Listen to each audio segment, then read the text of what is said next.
En novembre 1922, un garçon marchant dans les montagnes désertiques d'Égypte a découvert des marches antiques taillées dans la roche.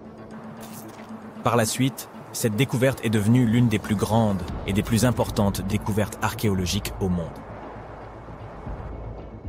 Cette marche faisait partie du tombeau intact de Toutankhamon.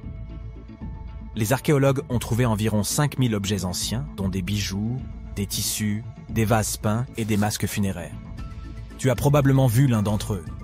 Il est devenu l'un des attributs les plus reconnaissables de l'Égypte ancienne. Plus de 100 ans se sont écoulés depuis. Aujourd'hui, l'humanité s'est enfin rapprochée d'une autre découverte de grande envergure, la tombe de Cléopâtre.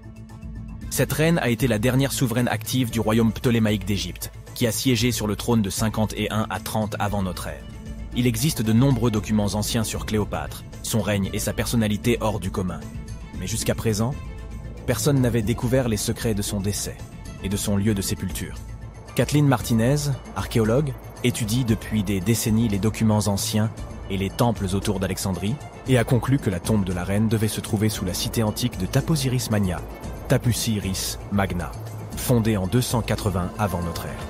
Il s'agissait d'une grande ville située sur la côte nord de l'Égypte, où des dizaines de milliers de personnes travaillaient dans le commerce et l'industrie. Et il semble que les suppositions du docteur Martinez se soient révélées exactes. Avec un groupe d'archéologues, elle a découvert un tunnel souterrain secret près d'Alexandrie, d'une longueur d'environ 1300 mètres.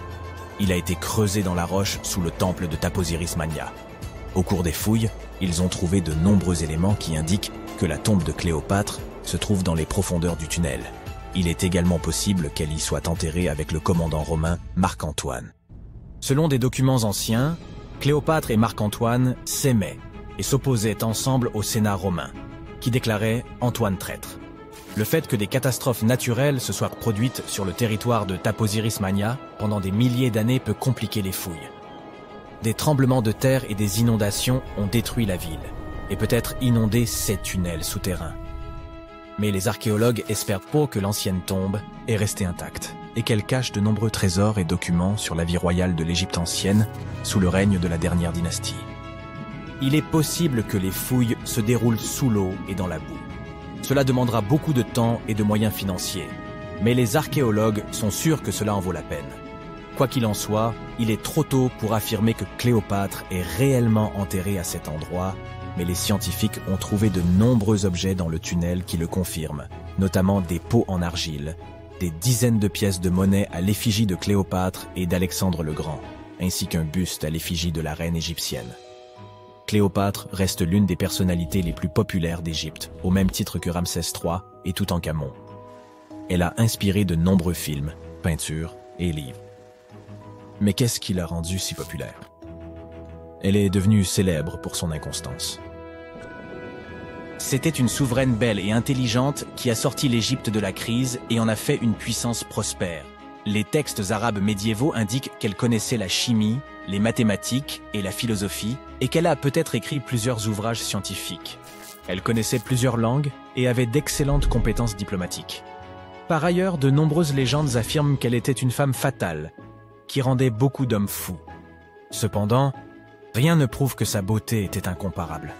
Hollywood a créé l'image d'un modèle éblouissant en tournant plusieurs films dans lesquels des actrices célèbres interprétaient le rôle de Cléopâtre. L'empereur romain Octave, fils adoptif de Jules César, a quant à lui créé l'image d'une séductrice insidieuse parce qu'il était son ennemi. Bien qu'elle soit née en Égypte, Cléopâtre n'était pas égyptienne. Ses ancêtres étaient des Grecs, dont l'un des généraux d'Alexandre le Grand. Cependant, le peuple égyptien l'aimait. Elle a appris la langue et a été très sensible aux traditions de ce pays. Elle connaissait bien l'histoire, la mentalité et les coutumes de l'Égypte ancienne. Elle a relevé le niveau de l'économie égyptienne et renforcé le statut de l'Égypte en tant que puissance mondiale. Tout cela a été rendu possible en grande partie grâce à sa ruse et à sa force de persuasion. Elle aimait les représentations théâtrales et les fêtes somptueuses. Elle savait comment surprendre les gens et se donner en spectacle. Mais derrière l'image extérieure d'une amatrice de luxe se cachait une souveraine intelligente et calculatrice. L'Égypte ancienne était un pays riche et luxueux, et Cléopâtre a tout fait pour accroître sa richesse et renforcer sa position sur la scène internationale. Par exemple, une fois, elle était en conflit avec son frère Ptolémée XIII. Sachant qu'elle ne pourra pas lui résister, la reine a décidé d'attirer Jules César à ses côtés. L'empereur romain est arrivé à Alexandrie, où Cléopâtre voulait le rencontrer. Mais Ptolémée a eu vent de ses projets et a voulu l'empêcher de se rendre auprès de César. Au lieu d'une arrivée riche et bruyante, Cléopâtre décide de passer inaperçue. Elle s'enveloppe dans un tapis ou un sac de lin que les serviteurs de l'empereur transportent dans les appartements privés de César. Cléopâtre sort du tapis et impressionne l'empereur romain par sa beauté et sa détermination. Ils tombent amoureux l'un de l'autre et deviennent de proches alliés. Quelque temps plus tard, elle impressionne un autre Romain influent à des fins diplomatiques. Elle se rend à la rencontre de Marc-Antoine sur une barge dorée aux voiles pourpres et aux rames d'argent. Cléopâtre est habillée à l'image d'Aphrodite et est assise sous un magnifique dais. Zeus, serviteur, déguisé en Cupidon, souffle dans son éventail et brûle de l'encens. Mais Cléopâtre a créé un tel spectacle pour une raison bien précise. Elle savait qu'Antoine vénérait la mythologie grecque et se considérait comme l'incarnation de Dionysos. Cette femme l'impressionne tellement qu'il finit par l'épouser. Cléopâtre défend sa couronne, renforce son alliance avec Rome et donne 3 enfants à Antoine. En Égypte, ils organisent de grandes fêtes et jouissent de la richesse et du pouvoir. Cependant, la relation d'un haut fonctionnaire avec la reine égyptienne provoque un scandale à Rome. Comme Octave est le principal adversaire d'Antoine dans la lutte pour le pouvoir, il exploite la situation pour ternir la réputation de son concurrent. Il utilise la propagande pour faire de Cléopâtre une séductrice insidieuse aux yeux des citoyens romains. Il accuse Antoine d'avoir succombé à ses charmes. Le Sénat romain soutient Octave et déclare Cléopâtre ennemie. En 33 avant notre ère, ce conflit atteint son apogée lorsque la marine d'Antoine affronte la flotte d'Octave. Ce dernier l'emporte et oblige son ennemi à fuir en Égypte avec Cléopâtre. Selon certaines sources, il se serait réfugié près d'Alexandrie. Poursuivi par les Romains, il se cache dans l'un des palais de Cléopâtre et trouva la mort. Certaines légendes racontent que Cléopâtre était experte en poison. Elle aurait provoqué la morsure d'un serpent venimeux, une vipère ou un cobra égyptien. Selon une autre légende, elle se serait piquée avec une aiguille empoisonnée. Une théorie veut que Cléopâtre ait toujours transporté une ampoule de poison dans sa brosse à cheveux. Lorsqu'elle était coincée, elle imbibait l'aiguille de ce poison et se piquait. Rien de tout cela n'est certain. Les scientifiques tentent toujours de découvrir la vérité. Peut-être que lorsqu'ils atteindront la tombe de Cléopâtre, le monde obtiendra plus de réponses sur son destin tragique. Elle est considérée comme la dernière souveraine d'Égypte. Après sa mort, Octave pille ses palais et ses temples et retourne à Rome, où il devient le principal empereur. Il gouverne le pays avec succès et en élargit les frontières. Son règne s'est achevé à l'âge de 75 ans. L'histoire du monde aurait été différente si Cléopâtre et Marc-Antoine n'avaient pas perdu cette bataille navale. À propos, saviez-vous qu'il s'est écoulé plus de temps entre le règne de Cléopâtre et le volume de Neil Armstrong sur la Lune qu'entre le règne de la reine égyptienne et la construction de la grande pyramide de Gizeh? Armstrong a posé le pied sur le satellite de la Terre en 1969, soit 2038 ans après la naissance de Cléopâtre. Et la construction de la pyramide a eu lieu en 2560 avant notre ère. Imagine la longueur de l'histoire de l'Égypte ancienne. Cléopâtre est plus proche de nous dans le temps que les pyramides. Pendant plus de 3000 ans, le masque d'or du pharaon Toutankhamon est resté caché dans la vallée des rois. Cet artefact, qui mesure environ 54 cm de haut, témoigne de l'habileté et de l'art des anciens Égyptiens. Mais personne ne s'attendait à ce que les rayons X révèlent son plus grand secret. Le roi Toutankhamon a été le dernier souverain de sa famille au cours de la 18e dynastie. Il est monté sur le trône à l'âge de 9 ans, mais n'a régné que 10 ans avant de s'éteindre inopinément. Pour être honnête, dans l'Égypte ancienne, il a été oublié par les souverains qui lui ont succédé. Son tombeau n'était pas très important pour eux, à tel point que même les pilleurs de tombes l'ont oublié. Cela peut sembler un peu triste, mais en réalité, c'est une excellente nouvelle pour nous. Comme son tombeau était pratiquement oublié, il a fini par être parfaitement préservé. Alors que les autres tombes de la vallée des rois ont été pillées, la sienne est restée scellée et intacte. Ainsi, lorsqu'elle a été découverte en 1922, elle contenait plus de 5000 objets précieux. Cela a fait de Toutankhamon une célébrité instantanée et l'un des pharaons les plus connus de notre époque. Parmi ces trésors se trouvait la pièce la plus étonnante, son masque d'or. Ce masque est censé être l'image exacte du visage du roi. Ou du moins, était-il censé l'être, mais nous y reviendrons plus tard. Le but de cette représentation exacte de son visage était de s'assurer que son âme le reconnaîtrait dans l'au-delà et reviendrait dans son corps momifié. Selon les anciennes croyances égyptiennes, cela lui permettrait de continuer à vivre dans l'au-delà. Le masque semblait avoir été incroyablement difficile à réaliser, mais sa réelle complexité n'a été révélée que bien des années plus tard. Les premières radiographies du masque ont été réalisées en 1967. À l'époque, ces scans étaient principalement motivés par des raisons pratiques. La conservation. Le masque partait pour une exposition à Paris. C'était la première fois qu'il quittait l'Égypte. Ces images permettraient de constater les éventuels changements survenus au cours de l'exposition. En outre, elles pouvaient donner des indications sur la manière dont le masque avait été fabriqué. Mais à l'époque, on ne se rendait sans doute pas bien compte de la complexité de sa construction. Les orfèvres égyptiens n'utilisaient pas les techniques de soudure modernes. Alors, comment ont-ils fabriqué ce masque ? De nouvelles radiographies effectuées en 2007 nous ont apporté quelques réponses. Il s'avère que les Égyptiens n'utilisaient pas d'or pur, qui est de 24 carats. Le masque était en fait réalisé en or 23 carats, c'est-à-dire mélangé à un autre matériau. Les spécialistes ont ainsi découvert que ces feuilles d'or contenaient une petite quantité de cuivre, un métal rouge-brun. Cette opération visait probablement à rendre le matériau plus souple et plus facile à façonner. Il modelait ensuite les feuilles d'or en les chauffant et en les martelant à plusieurs reprises. Mais le masque renferme un autre secret qui n'a été découvert qu'en 2015. L'année précédente, le personnel du musée égyptien du Caire préparait l'exposition du masque lorsque sa longue barbe fut accidentellement arrachée. Selon un autre scénario, la barbe se serait détachée au fil du temps et serait tombée toute seule. Quoi qu'il en soit, le fait que la barbe du roi Toutankhamon se soit détachée a causé beaucoup de tension. Après tout, il s'agit de l'une des plus grandes attractions touristiques du Caire, et les experts devaient donc régler le problème très rapidement. Le processus de restauration a commencé par un relevé détaillé de l'état du masque. Pour ce faire, ils ont dû effectuer un scan tridimensionnel complet de l'artefact. Et par hasard, ils ont trouvé quelque chose de très intéressant à l'intérieur. Dans la barbe royale se trouve un tube en or, une structure intrigante que les Égyptiens ont probablement utilisée pour attacher la barbe au reste du masque.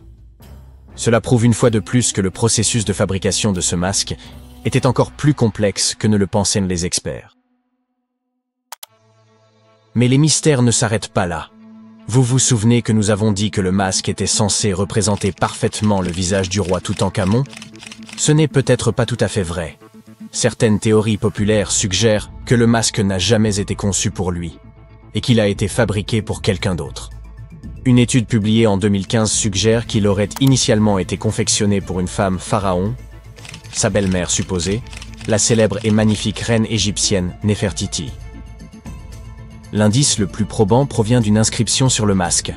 À première vue, elle semble bien se référer à Toutankhamon, mais après un examen approfondi, les chercheurs ont remarqué que quelque chose d'autre avait été écrit sous le nom du roi. Le cachet du nom royal semble avoir été modifié. À l'origine, il portait une inscription que l'on a traduite par « Reine Néfertiti ». Une autre caractéristique du masque d'or de Toutankhamon, passé inaperçu pendant des années, ajoute encore au mystère. Comme nous l'avons déjà mentionné, les experts pensent que les pharaons qui lui ont succédé ne le respectaient pas beaucoup. Les oreilles percées sur le masque sont l'un des indices qui ont amené les archéologues à cette conclusion. Certains chercheurs pensent que le roi Toutankhamon n'aurait pas porté de boucle d'oreille après son enfance. Ainsi, selon leur théorie, lorsqu'il est décédé à l'âge de 18 ans, il n'aurait pas dû être représenté avec les oreilles percées. Cela pourrait également confirmer l'idée que le masque appartenait à l'origine à Néfertiti, ou peut-être à quelqu'un qui n'était même pas lié au roi Toutankhamon. Mais le masque n'est pas la seule source de mystère. En fait, sa tombe entière est truffée d'énigmes. Récemment, des historiens ont découvert un indice indiquant que l'endroit où le roi Toutankhamon était censé être enterré avait été changé à la dernière minute. Pendant des années, les experts se sont demandé pourquoi un pharaon qui a régné pendant 9 ans avait fini dans une tombe aussi simple. Comparé à la grandeur des tombes d'autres pharaons, sa tombe semble un peu ordinaire. L'idée qu'un roi comme Toutankhamon puisse avoir un lieu de repos aussi banal ne correspond pas au pouvoir et à l'importance qu'il devait avoir dans l'Égypte ancienne. Alors, que s'est-il passé? Apparemment, cela pourrait avoir un rapport avec son successeur, le pharaon Haï.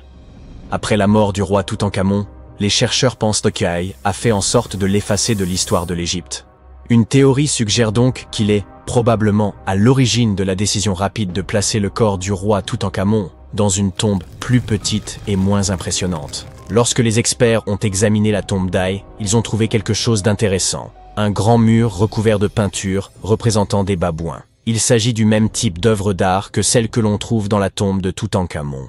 Il semble que ce soit la même personne qui ait choisi les œuvres d'art pour les deux tombes. La conception et la décoration des deux tombes sont presque identiques, ce qui suggère qu'une main commune les a réalisées. Mais il y a une différence essentielle. La tombe d'Haï est digne d'un roi. Elle est beaucoup plus grande et plus somptueuse, même si le style et les œuvres d'art sont similaires à ceux du tombeau de Toutankhamon. Cette théorie suggère donc qu'Haï aurait décidé du contenu des deux sépultures. Comme Toutankhamon est décédé subitement à un jeune âge, son grand tombeau n'a pas été achevé à temps. Habituellement, les pharaons entreprenaient la construction de leur tombe de leur vivant, afin de s'assurer que tout soit parfait. Mais Toutankhamon est décédé alors qu'il n'avait que 18 ans, et le temps lui a donc manqué. Et a peut-être profité de la situation pour commander une tombe plus petite pour Toutankhamon et garder la plus grande pour lui. Les experts pensent que cette théorie expliquerait pourquoi la tombe de Toutankhamon est si simple et comment Haï a réussi à effacer sa mémoire de l'histoire si facilement. En fin de compte, l'histoire du masque et du tombeau du roi Toutankhamon est empreinte de mystère et d'intrigue. Chaque nouvelle découverte jette un peu plus de lumière sur ce qui s'est réellement passé il y a tant d'années. Mais une chose est sûre, l'Égypte ancienne a encore bien des secrets à nous livrer. Et le roi Toutankhamon continuera de fasciner les hommes dans les années à venir. L'ancienne cité de Taposiris Magna est nichée quelque part le long de la côte nord de l'Égypte. De nos jours, elle a conservé très peu de sa gloire d'antan. Mais ce qui se trouve en dessous pourrait bien détenir la clé d'un célèbre mystère. Celui de Cléopâtre, l'une des reines d'Égypte les plus mémorables de l'histoire. Le tunnel récemment découvert est également connu comme un prodige de géométrie pour son époque. Des fouilles ont mis à jour une structure de 13 mètres de long enfouie dans le sol et partiellement immergée. Sa forme et ses techniques de construction sont semblables à celles du tunnel de Palinos. Une autre incroyable découverte de l'Antiquité. Ce dernier se trouve sur l'île de Samos, en Grèce, et a été réalisé en creusant simultanément à partir de 2 points, dans le but de les faire se rencontrer au milieu. L'utilisation des mathématiques et de la géométrie pour réaliser cet ouvrage était d'une précision stupéfiante pour l'époque, d'autant plus qu'il traverse une montagne de part en part. Les archéologues qui travaillent sur le site de Taposiris Magna depuis 2004 pensent que ce tunnel pourrait mener au tombeau perdu de Cléopâtre. Les indices qu'ils ont découverts jusqu'à présent semblent étayer cette théorie. Pour commencer, la ville et son temple ont été construits par l'un des ancêtres de Cléopâtre, Ptolémée II. Toute son architecture semble indiquer que la cité était dédiée à l'ancien dieu Osiris et à sa reine, Isis. Tout au long de son règne, Cléopâtre a cherché à s'associer à la déesse. Il ne serait donc guère surprenant qu'elle ait choisi cet endroit comme lieu de dernier repos. Les archéologues n'ont pas encore réussi à localiser le tombeau de Cléopâtre, mais les recherches se poursuivent avec l'aide de la technologie moderne. Pour mieux étudier cet emplacement, les chercheurs ont même eu recours à un dispositif spécial, appelé radar à pénétration du sol. Cet outil nous permet d'analyser ce qui se trouve sous la terre, sans avoir besoin de l'excaver. Comme ce tunnel est très ancien, les recherches doivent être menées avec la plus grande délicatesse. Voir des images de ce qui se trouve sous terre avant de commencer à creuser est incroyablement utile, et c'est ce que l'on fait ici depuis 2011. La découverte finale de la tombe de Cléopâtre pourrait nous aider à reconstituer son histoire. Surtout ce qui aurait pu se passer lors de la dernière partie de son règne, qui est encore entourée de mystères. Nous ne connaissons toujours pas la cause exacte de son décès. Certains pensent qu'elle aurait pu se laisser délibérément mordre par un cobra égyptien venimeux. D'autres ont suggéré qu'elle était tout à fait accoutumée au poison, en dissimulant même dans sa brosse à cheveux, au cas où le besoin s'en ferait sentir. Mais cela ne veut pas nécessairement dire qu'elle ait choisi de l'utiliser sur elle-même. Nous avons beaucoup d'autres informations intéressantes sur Cléopâtre, qui sont tout aussi dignes d'intérêt, comme le fait qu'elle ait eu sa propre styliste. La plupart des images que vous avez vues représentant la célèbre reine montrent que ses yeux étaient cernés de colle noire. Ce look aurait été créé par Airas, une servante connue pour avoir été sa cosméticienne attitrée. Elle traçait une longue ligne de ses yeux jusqu'à ses tempes, une technique de maquillage encore utilisée aujourd'hui pour mettre les yeux en valeur. Airas aurait été une figure importante tout au long de sa vie, officiant également comme sa confidente et sa plus proche amie. Il existe même quelques théories qui suggèrent qu'Airas se tenait à ses côtés lorsqu'elle a mis fin à ses jours. Malgré ses tenues recherchées, Cléopâtre n'était pas aussi belle qu'on le décrit. Ou du moins, c'est ce que pointent des recherches récentes. Certes, si l'on regarde les films et l'iconographie moderne, elle est représentée comme une femme d'une extrême beauté, aux traits symétriques et délicats. Toutefois, si l'on examine les pièces de monnaie représentant son profil de l'époque, son apparence laisse beaucoup à désirer. Son image sur les pièces de monnaie a peut-être également été exagérée, pour donner à la reine une apparence plus reconnaissable aux yeux de son peuple. Ainsi, il n'existe aucune source véritablement fiable pour confirmer son aspect. Mais sa description dans la plupart des textes de l'Antiquité évoque ses autres qualités, comme son éloquence et sa personnalité, plutôt que sa beauté. Cléopâtre est peut-être la reine égyptienne la plus célèbre à ce jour, mais elle n'était pas non plus le premier choix. Elle avait une sœur aînée, Bérénice, qui n'aura que très brièvement occupé le trône. Cette dernière ayant été renversée après 3 ans de règne, Cléopâtre s'est donc habituée à endosser le rôle et a commencé à se consacrer à sa propre éducation. Elle voyageait fréquemment à travers le pays pour se familiariser avec son peuple et avec leurs besoins. Elle n'avait que 18 ans lorsque les rênes du pouvoir lui ont été transmises, et elle a immédiatement gagné en popularité en raison de sa grande intelligence et de son instruction. Son goût pour la littérature était également renommé. On savait qu'elle était friande des œuvres d'Homère, le célèbre poète grec. Cléopâtre aimait d'ailleurs autant écrire qu'elle aimait lire. Il existe même des suppositions selon lesquelles elle aurait écrit un livre sur la médecine et les cosmétiques, mais nous n'avons aucune preuve à ce jour que ce travail ait jamais existé. Être une grande souveraine à cette époque signifiait qu'il était indispensable de parler plusieurs langues. Cléopâtre l'avait clairement compris. Et c'est pourquoi il se murmure qu'elle en connaissait de nombreuses, à des degrés divers. Certains archéologues ont suggéré qu'elle maîtrisait le grec, l'égyptien et l'éthiopien, ainsi que de nombreux dialectes arabes. Elle aurait également pu parler latin, mais il y a peu de preuves pour soutenir cette hypothèse. Elle n'avait peut-être pas des traits angéliques, mais Cléopâtre faisait vraiment attention à son apparence, à commencer par son alimentation. Elle aimait les repas simples, notamment une variété de poissons.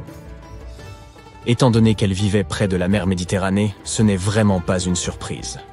En guise de friandises, elle raffolait des pigeons farcis, qu'elle servait également à ses invités. D'autres plats au menu comprenaient des légumes et de la soupe de fèves. Les fruits et les noix n'étaient pas en reste dans son alimentation, et elle était également une grande amatrice de miel. Récemment, une équipe d'experts a même essayé de reproduire son célèbre parfum. Voyez cela comme l'équivalent antique du Chanel numéro 5. Cléopâtre était connue pour être une grande amatrice de parfums luxueux, dont elle croyait même qu'ils pouvaient influer sur la manière dont les gens la percevaient. La base de ce parfum est la myrrhe, une résine récoltée sur un arbre local. D'autres ingrédients ajoutés au mélange étaient également répandus à l'époque, comme la cardamome, l'huile d'olive et la cannelle. Le résultat peut ne pas être aussi fragrant que les parfums que nous connaissons et employons aujourd'hui. Sa consistance était beaucoup plus épaisse, mais le parfum durait beaucoup plus longtemps. Quand elle était à l'apogée de sa gloire, Cléopâtre aurait bien pu être la personne la plus riche au monde. À cette époque, elle régnait sur un territoire qui s'étendait à travers la Méditerranée, de la Libye actuelle à l'ouest, en passant par l'Égypte jusqu'à la Syrie tout à l'est. À l'époque, c'était le plus grand territoire jamais dirigé par une femme. En monnaie d'aujourd'hui, sa fortune aurait donc pu avoisiner les 95 milliards de dollars. Les calendriers que nous utilisons aujourd'hui ont peut-être été introduits par Cléopâtre elle-même. C'est elle qui aurait présenté l'idée des années bissextiles et des jours intercalaires à Jules César, le général romain avec lequel on sait qu'elle était très proche. Suivant ses conseils, César aurait fait de ces ajustements une partie intégrante du calendrier romain. Les anciens Égyptiens savaient déjà que l'année était plus longue que 365 jours exactement. Ils ont découvert cela en étudiant l'étoile la plus brillante dans le ciel, appelée Sirius. et en ont conclu qu'une année durait en réalité 365 jours et un quart. C'est Elizabeth Taylor qui a fameusement introduit Cléopâtre dans l'imagerie populaire, lorsqu'elle l'a interprétée dans le film du même nom en 1963. À ce moment, il s'agissait du film le plus coûteux jamais produit. Il n'était censé coûter qu'environ 2 millions de dollars, mais a fini par engloutir l'incroyable somme de 44 millions.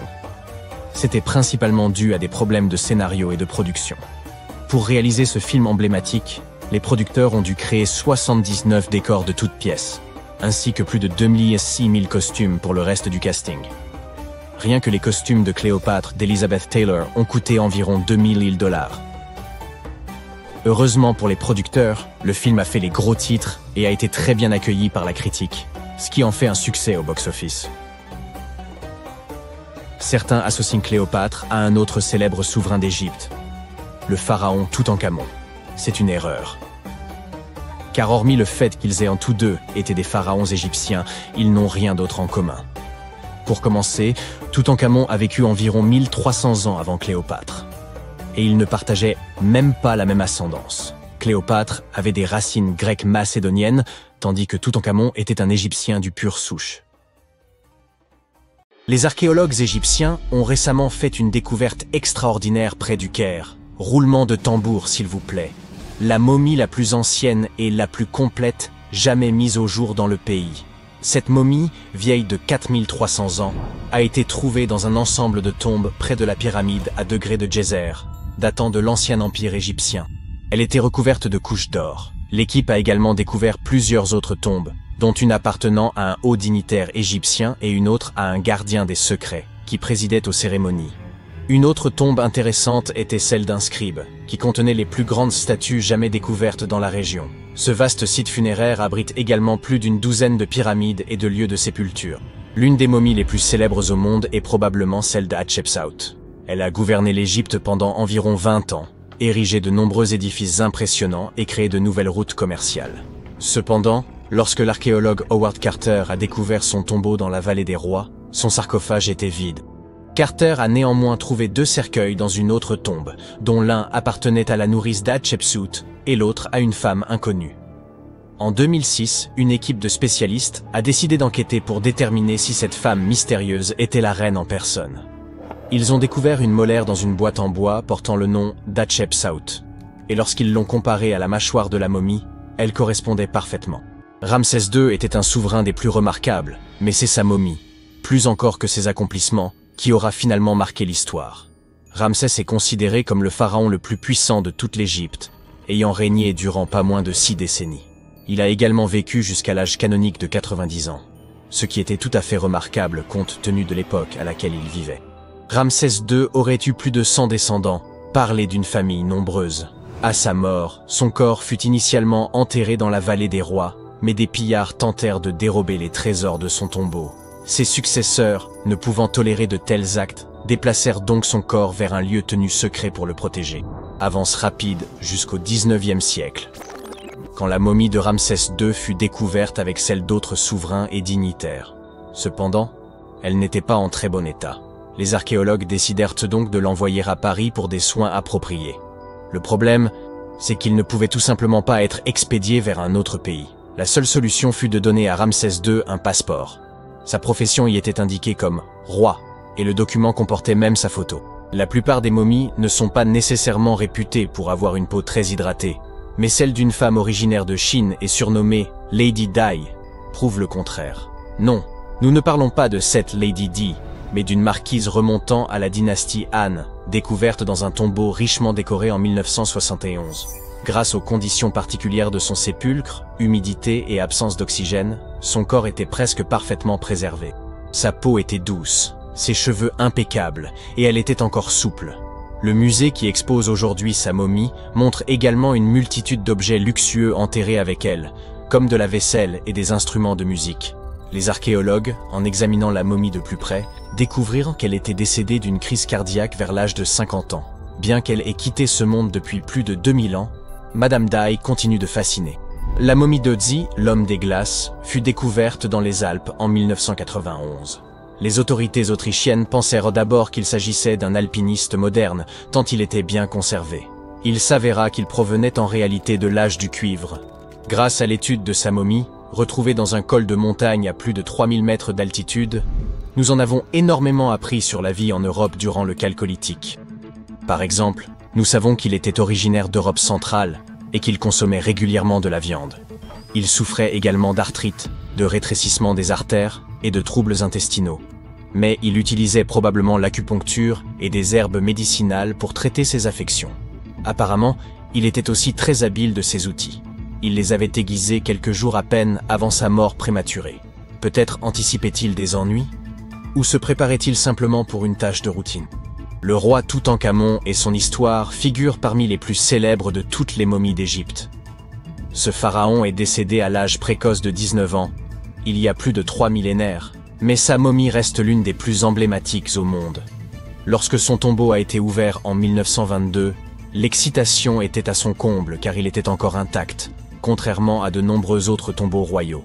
Il contenait des sarcophages somptueusement ornés, dont un en or massif. Non seulement le tombeau de Toutankhamon nous a offert un aperçu de l'histoire de l'Égypte ancienne, mais sa momie nous a également beaucoup appris sur l'époque dans laquelle il vivait. L'analyse de son ADN a permis d'identifier ses parents et a révélé que le pharaon souffrait d'une rare maladie osseuse qui aurait pu le rendre invalide. Ginger est probablement l'une des momies les plus fascinantes dont vous entendrez jamais parler. Il ressemble à un voyageur temporel venu d'il y a 5000 ans, arborant encore ses cheveux dorés et ses ongles parfaitement préservés. Ginger a été découvert en Égypte et est considéré comme le corps momifié le plus ancien jamais découvert. Avant que les Égyptiens ne maîtrisent l'art de la momification, ils plaçaient les corps dans des tombes peu profondes, dans le sable chaud et sec. Comme ce dernier absorbait toute l'eau, les bactéries ne pouvaient ne pas se reproduire, et le corps était ainsi préservé naturellement. Aujourd'hui, les scientifiques ne sont pas certains que la préservation de Ginger était intentionnelle, mais étant donné que sa sépulture était constellée de poteries, il est probable que ceux qui l'y ont enterré aient connu des techniques de préservation avancées. Si vous souhaitez rencontrer Ginger en personne, il est actuellement exposé au British Museum.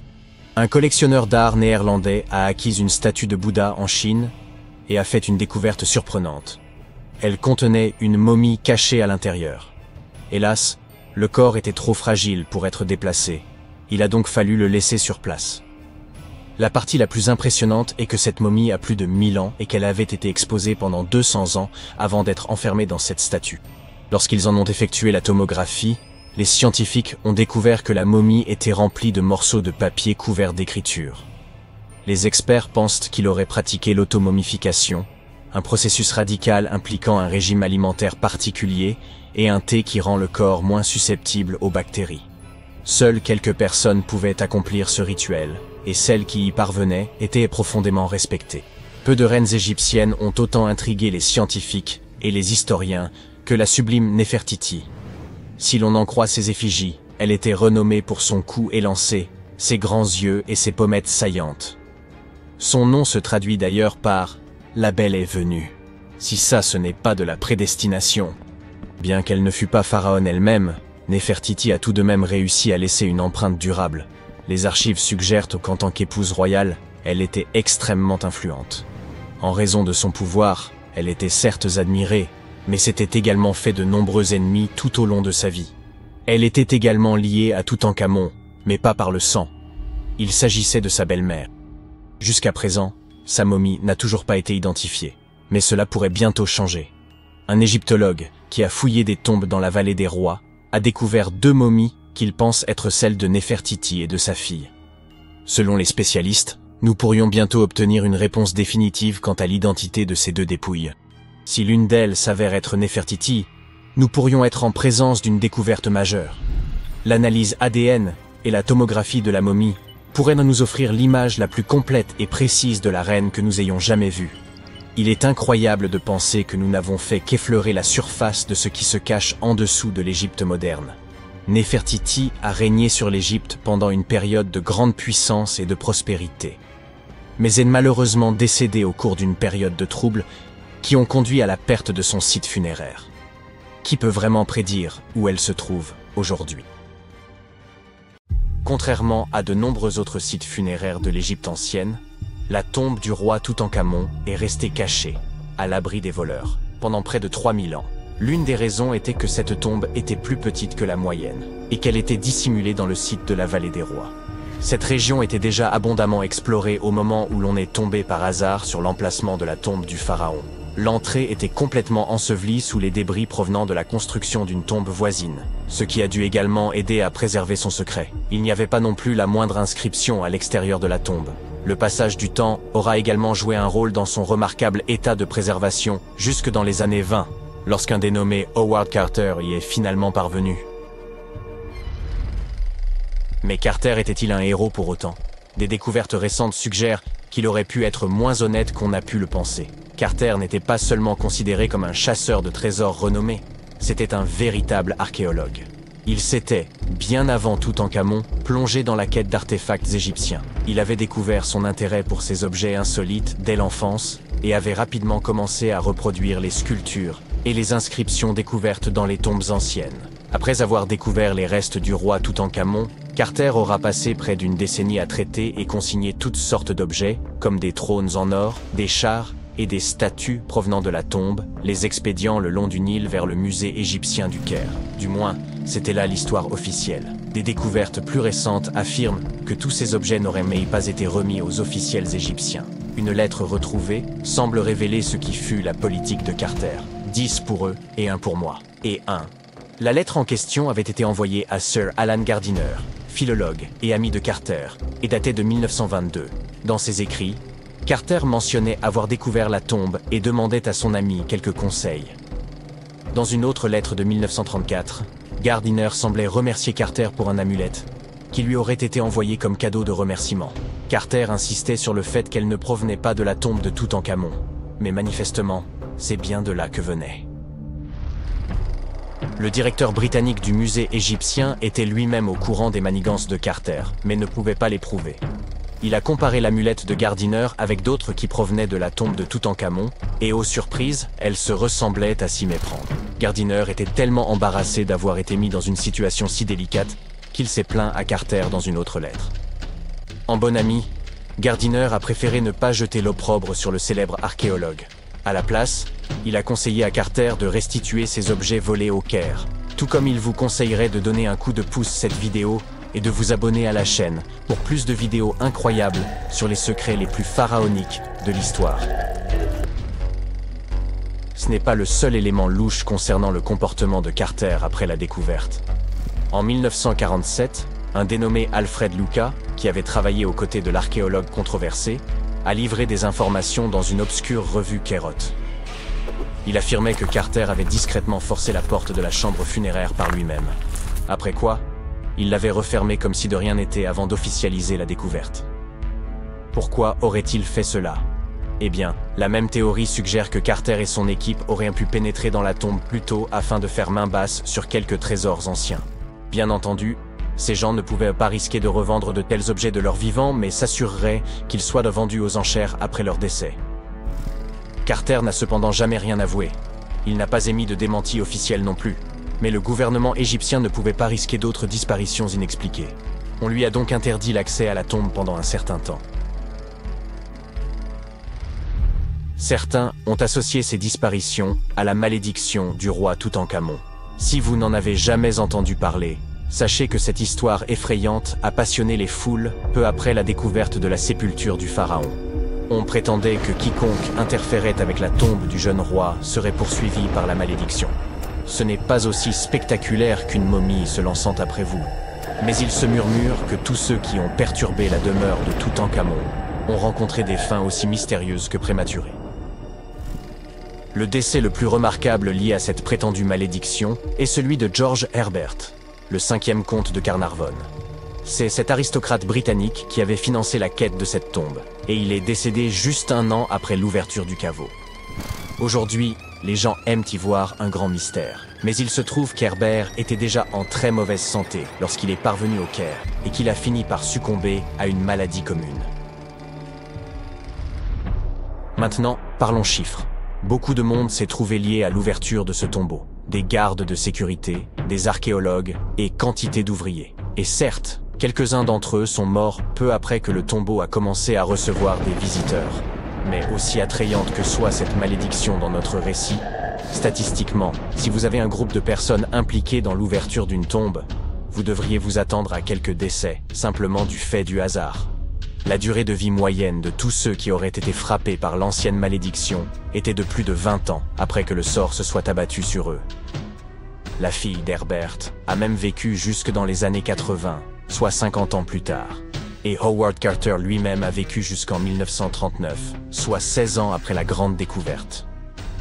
Certains ont suggéré que toute cette malédiction n'était rien de plus qu'une stratégie de communication soigneusement élaborée.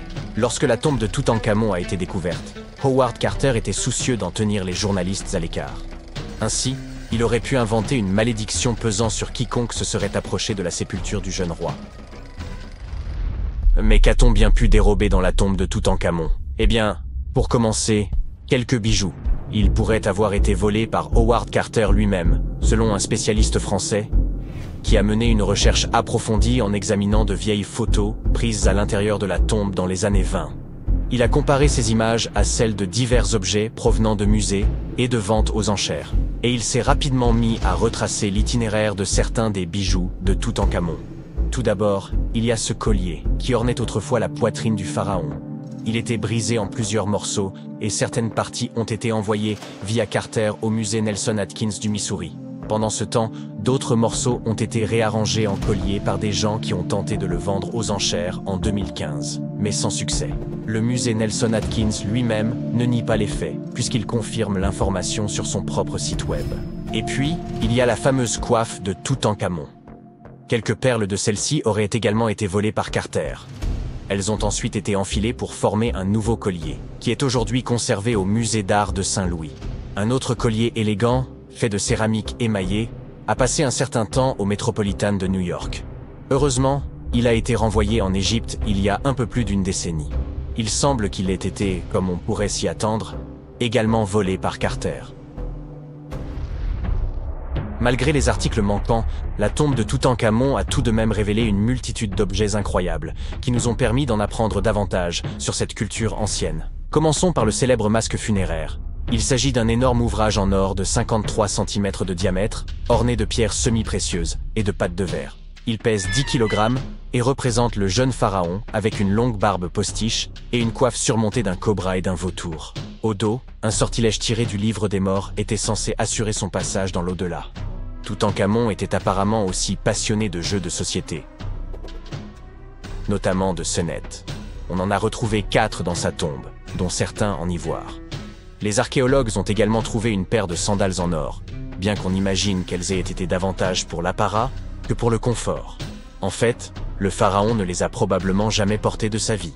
En parlant d'articles de mode, il semble que Toutankhamon ait été un souverain plutôt coquet. On a même retrouvé un mannequin dans son tombeau qui était utilisé pour choisir, ajuster et ranger ses tenues et ses bijoux. Le jeune roi semble également avoir apprécié la musique, d'après les 2 trompettes que les historiens ont retrouvées dans son tombeau. Bien qu'on en ait joué en 1939 lors d'une émission proposée par la BBC, les instruments sont aujourd'hui considérés comme trop fragiles pour être manipulés. Une jeune femme autrefois éclatante de beauté fut découverte inhumée avec une immense faucille en travers du cou. Aucun indice de violence ou de crime ne fut relevé. Pourtant, la peur avait manifestement poussé quelqu'un à l'enfermer dans cette tombe, allant jusqu'à attacher un cadenas à l'orteil de son pied gauche. Il souhaitait la maintenir à jamais dans cette sépulture, redoutant qu'elle ne se relève pour assouvir sa vengeance. Une communauté entière se serait liguée contre une jeune femme de moins de 20 ans, estimant qu'elle représentait un péril mortel. Vous voyez où l'on veut en venir? Testons vos connaissances historiques. Qui, au cours des siècles, a suscité une telle crainte que même sa mort ne suffisait pas à apaiser l'effroi des populations? Si vous pensez aux sorciers, sorcières et autres vampires, vous avez tout à fait raison. Une petite parenthèse s'impose. Lorsque l'on ne peut pas dominer quelqu'un physiquement, on peut tenter de le faire par des moyens surnaturels. Du moins, c'était une croyance répandue au XVIIe siècle. Outre la faucille et le cadenas, des indices témoignent d'une tentative visant à retourner le cadavre face contre terre. Cet effort a échoué, laissant la colonne vertébrale de la défunte tordue et déformée. En passant, Le cadenas n'avait pas nécessairement pour but d'enfermer un vampire, mais était vraisemblablement utilisé comme talisman pour repousser les esprits malveillants. Voilà une manière singulièrement cruelle d'inhumer une personne. Pourtant, ce procédé était courant pour aménager des sépultures dites anti-vampires. Les techniques employées pour empêcher la résurrection de ces créatures étaient particulièrement sophistiquées. Permettez-nous d'introduire un concept. Les tombes anti-vampires, également appelées tombes de revenants, datent de plusieurs millénaires et ont été mises au jour en divers lieux à travers l'Europe. L'Europe, vous avez bien entendu. Avant de vous dire « Mais les vampires, c'est une spécialité roumaine, Dracula et compagnie », Zrenia, laissez-nous vous démontrer le contraire. Ces créatures appartiennent à l'ensemble du folklore européen, ce qui signifie qu'on en trouve des traces dans toute l'Europe. Avec l'établissement de nouvelles colonies en Amérique, les récits de vampires s'y sont également propagés, évoluant jusqu'à finalement donner naissance à la saga Twilight. Ces sépultures dites anti-vampires se distinguent par les précautions visibles prises pour empêcher les défunts de revenir d'entre les morts. On pouvait par exemple placer de lourdes pierres sur les jambes du défunt ou transpercer son corps avec une lance pour l'ancrer au sol. Pour plus de sûreté, on envisageait parfois de séparer la tête du reste du corps. Ainsi, enterrer un corps face contre terre, lui couper la tête ou le maintenir sous une pierre étaient des pratiques courantes pour empêcher une personne perçue comme possédée de quitter sa tombe. Revenons à cette malheureuse jeune femme. Deux archéologues, Dariusz Poliński et Magda Zagrodzka, partenaires en sciences comme dans la vie, ont découvert sa tombe par hasard. Curieusement, ces 200 ciseaux étaient restés intacts. Pourtant, aucune pierre tombale, aucun nom, absolument rien n'indiquait son identité, seulement une tombe isolée sur une colline du nord de la Pologne. Poliński, professeur d'archéologie, et Zagrodzka se sont attelés à reconstituer l'histoire de cette jeune femme qu'ils ont décidé de nommer Zosia. Une datation au carbone a révélé qu'elle avait environ 18 ans lorsqu'elle est décédée, il y a environ 350 ans, à une époque de troubles en Pologne. Peu de documents existent sur ce cimetière, qui semble avoir servi de dernier refuge à des individus vivant en marge de la société. Zosia était-elle une jeune fille pauvre, rejetée par ses pères en raison de circonstances cruelles? Pas exactement.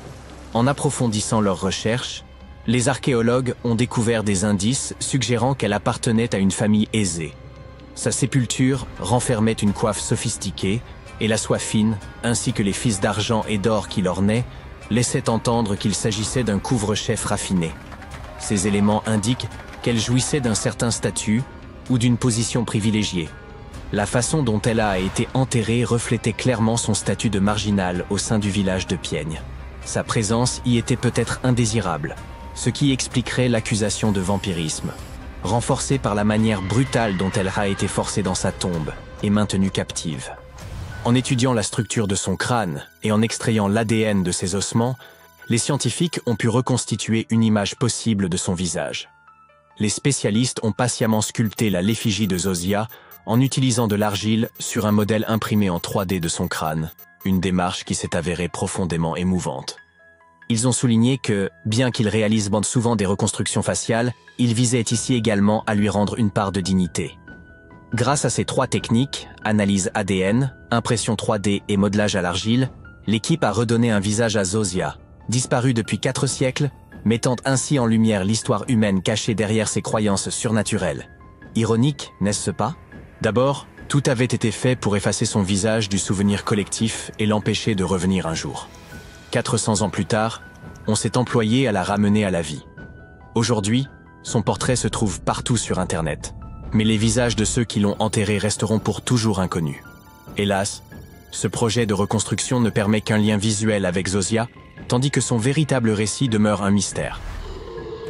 Ce que nous savons, en revanche, c'est que les individus perçus comme étant des vampires faisaient l'objet de terribles discriminations.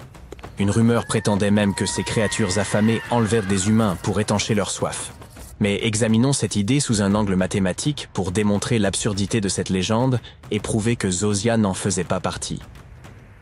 En 1600, la population mondiale ne comptait que 537 millions de personnes. Bien sûr, ces chiffres ne sont pas tout à fait précis, mais ils sont proches de la réalité. Le physicien Kostas Eftimiou a calculé que si un vampire mordait une personne chaque mois, l'humanité aurait disparu en quelques années. Avec une population de départ de 537 millions en 1600 et un seul vampire, ces calculs indiquent qu'il ne resterait plus un seul humain dès juillet 1602. Et pourtant, nous sommes bien là aujourd'hui. Placer une pierre sur un cadavre pour empêcher un vampire de se relever est peut-être une pratique qui vous surprend. Mais il existe aussi de nombreux stéréotypes sur ces créatures que vous connaissez certainement, comme l'utilisation de l'ail ou l'absence de reflets dans les miroirs. Curieusement, bien que ces superstitions reposent sur des croyances infondées, il existe une explication logique à l'association des vampires avec l'ail. Ce dernier contient un composé, la lysine, qui est un puissant antibiotique. Même si les gens de l'époque ignoraient ce qu'était un antibiotique, ils avaient remarqué que l'ail était efficace contre diverses maladies. Ils pensaient également que les vampires naissaient d'un trouble sanguin spécifique, ce qui les amenait à croire que l'ail pouvait les neutraliser. Par ailleurs, il existe réellement une affection sanguine appelée porphyrie, qui donne à ceux qui en souffrent une apparence évoquant celle des vampires. Leur peau est pâle et leurs dents paraissent plus grandes à mesure que leurs gencives se rétractent. De plus, les personnes atteintes de porphyrie ne peuvent pas consommer d'ail, car cela aggrave leur état. Quelle coïncidence fascinante! Une autre superstition, plus récente, concerne l'aversion des vampires pour les miroirs. La première mention connue de cette idée apparaît dans le roman Dracula, publié en 1897. Mais pourquoi un vampire n'aurait-il pas de reflet? C'est assez simple. Avant l'ère du plastique, les miroirs étaient recouverts d'argent, un matériau associé au rejet des forces du mal. L'argent était souvent perçu comme un répulsif contre les esprits malveillants, peut-être à cause de ses propriétés antimicrobiennes. Comme pour l'ail, ses qualités curatives auraient pu inspirer l'idée qu'il effrayait les vampires.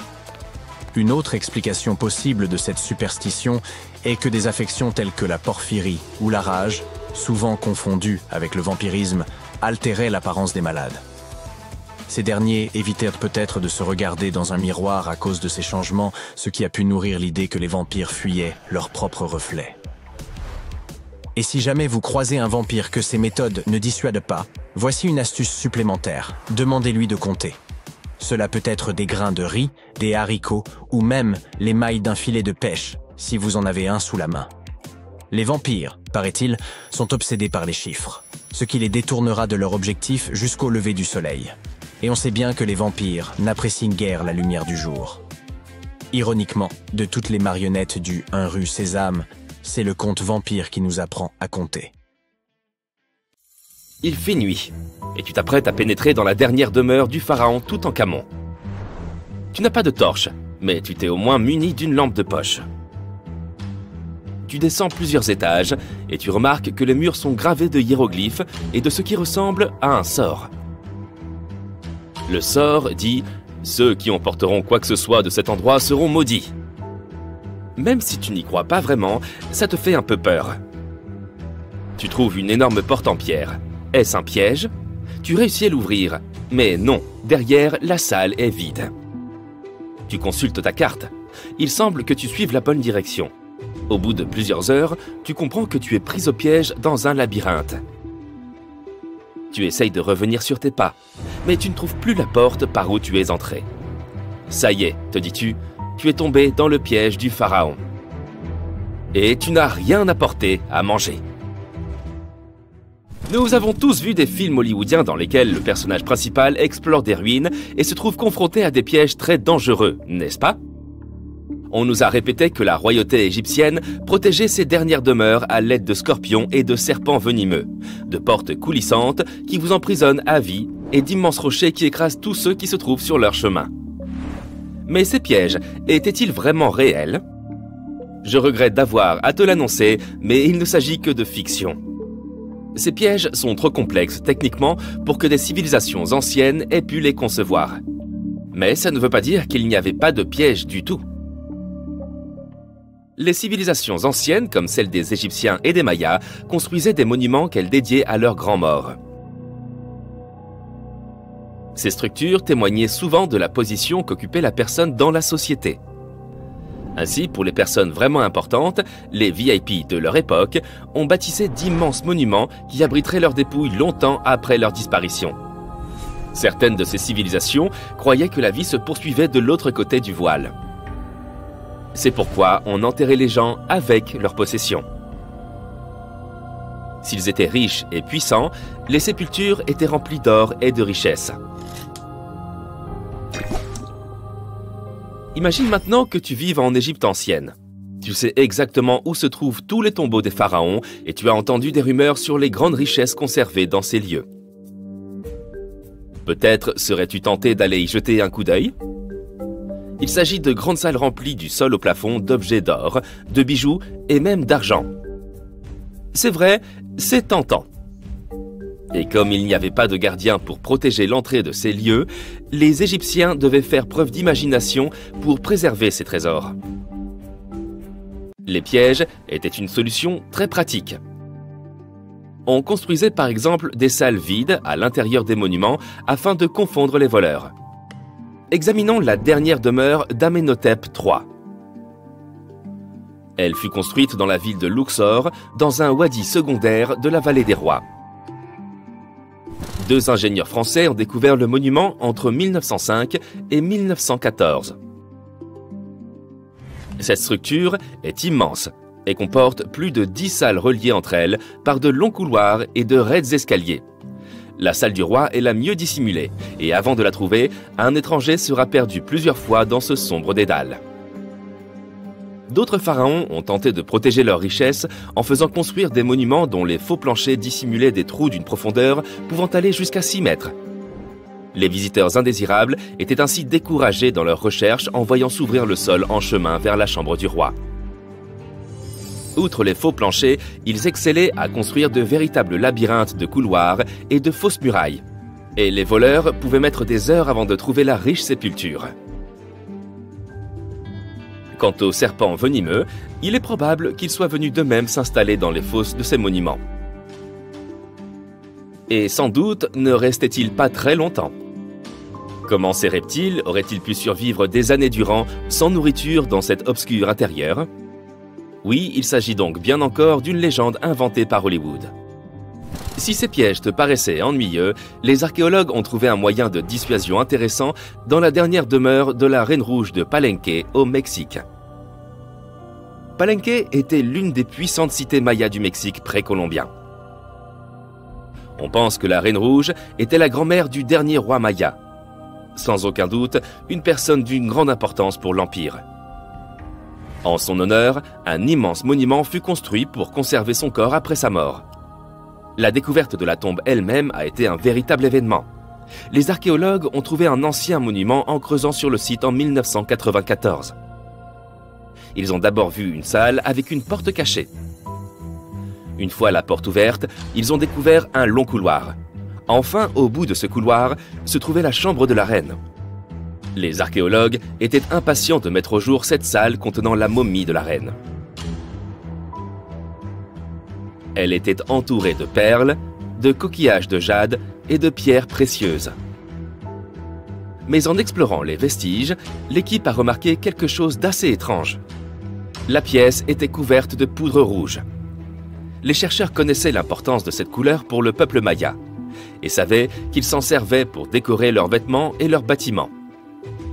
Mais ils ne comprenaient pas la présence de cette substance inconnue dans la sépulture de la reine. Après en avoir rapporté un échantillon pour une analyse approfondie, ils ont découvert que cette poudre était du cinabre, un minéral très nocif. Cette poudre, lorsqu'elle est inhalée, peut causer de graves dommages à la santé d'une personne. L'équipe a conclu qu'il ne pouvait s'agir que d'un piège pour ceux qui tenteraient de s'emparer de ces richesses. Les poudres toxiques sont peut-être les pièges les plus efficaces que nous ayons vus jusqu'à présent. Mais le moyen le moins onéreux d'éloigner les visiteurs indésirables était peut-être d'inscrire des sortilèges sur les surfaces des monuments. Nous en ririons probablement aujourd'hui, mais à l'époque, cela marchait extrêmement bien. Les sorts disaient généralement que quiconque emporterait quoi que ce soit connaîtrait un destin funeste.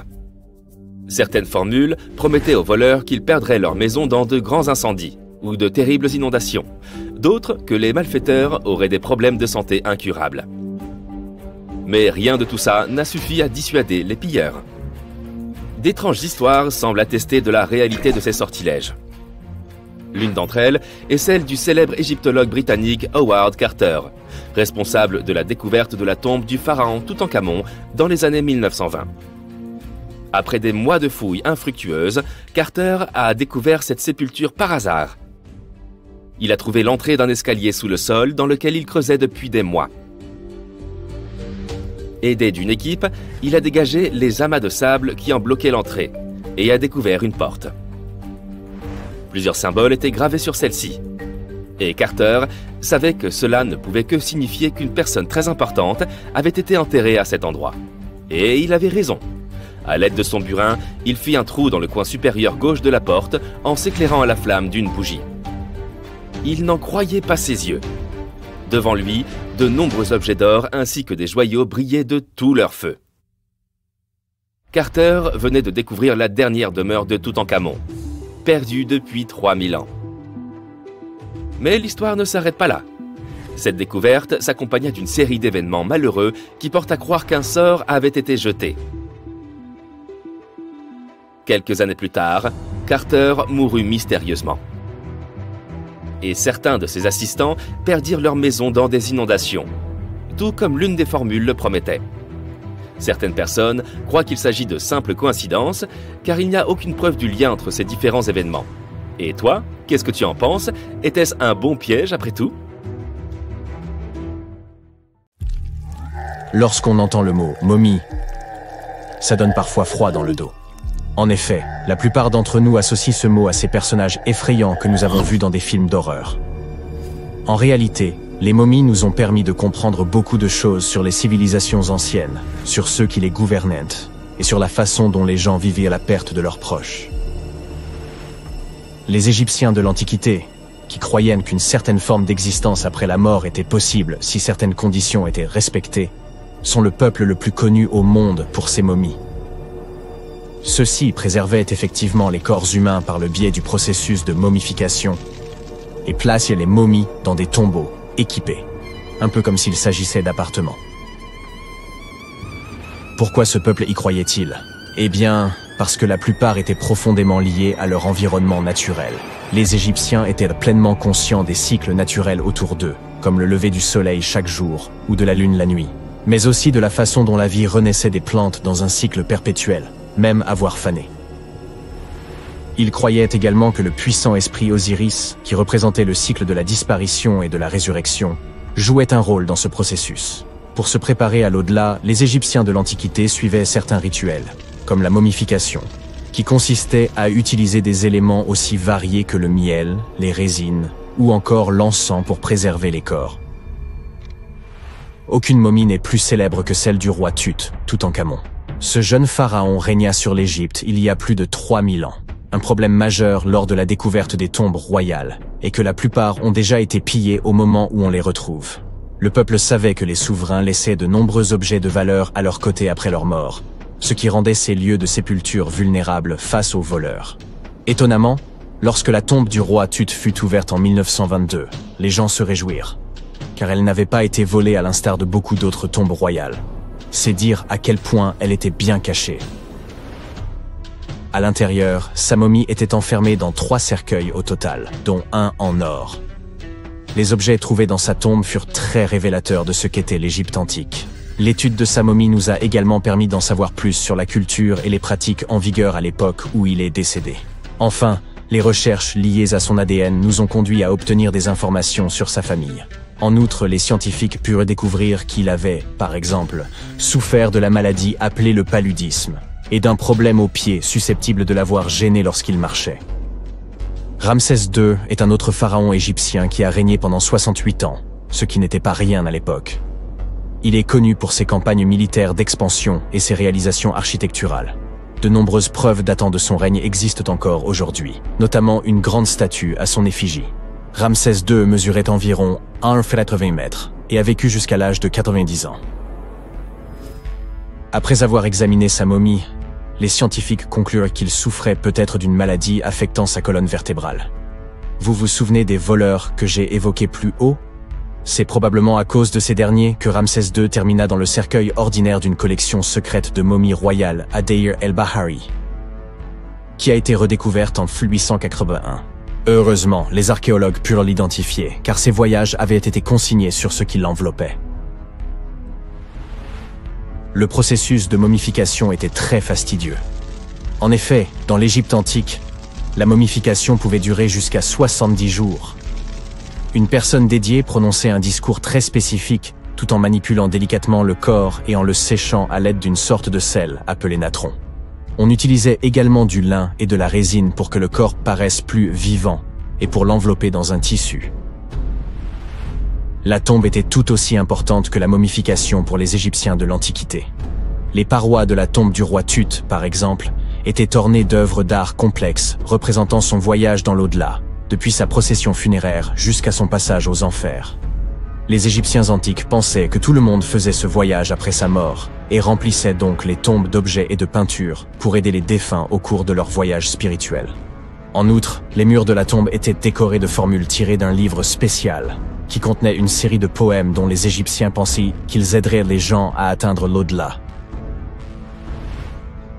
Fait soulignant l'importance de ce voyage, les gens plaçaient même de la nourriture dans ces tombes antiques. Dans la tombe du roi Tut, les archéologues découvrirent 36 jarres de boissons antiques et 8 paniers de fruits, déposés là pour l'aider dans son voyage vers l'au-delà. Les Égyptiens pensaient que le voyage vers l'au-delà prenait beaucoup de temps et laissaient donc des provisions conséquentes pour soutenir leurs proches. Les pharaons possédaient généralement de nombreux vêtements luxueux et de beaux bijoux dans leurs tombes afin de s'assurer que leur tenue serait à la hauteur de leur statut lors de leur voyage. On a retrouvé des vêtements en lin tels que des tuniques, des écharpes, des gants et des coiffes. De nombreux bijoux en or ornés de pierres précieuses, des bracelets aux boucles d'oreilles, en passant par des colliers et des bagues, mais aussi des représentations d'insectes censés les protéger. Certaines tombes contenaient même des éventails en ivoire et en plumes d'autruche pour les garder au frais dans l'au-delà. Aussi fou que ça puisse paraître, certains souverains de l'Antiquité furent placés dans leurs appartements éternels avec des bateaux. Par exemple, le pharaon Khufu fit construire la grande pyramide de Gizeh pour en faire son tombeau, et un grand bateau fut retrouvé à l'intérieur. Le roi Tut, quant à lui, fut enterré avec plusieurs pagis de bateaux, mais pas de bateau à proprement parler. À la place, il avait 3 chars et de nombreux bâtons de marche en matériaux précieux, ce qui indique peut-être qu'il souhaitait se rendre dans l'au-delà par la terre et non par l'eau. Parmi les objets les plus intéressants trouvés près des momies antiques, on trouve des flacons d'huile et de parfums. Si les souverains étaient censés toujours être à la dernière mode, pourquoi ne pas sentir bon par la même occasion, n'est-ce pas? Certains d'entre eux possédaient également des jeux de société, la plupart fabriqués dans des matériaux précieux, comme l'or ou l'ivoire. L'un de ces jeux, le Senet, était très populaire en Égypte antique et ressemblait beaucoup aux échecs modernes. Les Égyptiens de l'Antiquité ont peut-être les momies les plus célèbres, mais ce ne sont pas ceux qui inventèrent la momification. En réalité, tout commença en Amérique du Sud, avec un peuple ancien appelé Chinchorro. D'après ce que nous savons aujourd'hui, ce peuple fut le premier à momifier ses proches défunts et suivit cette tradition pendant environ 2000 ans avant que les Égyptiens ne commencent leur propre rituel.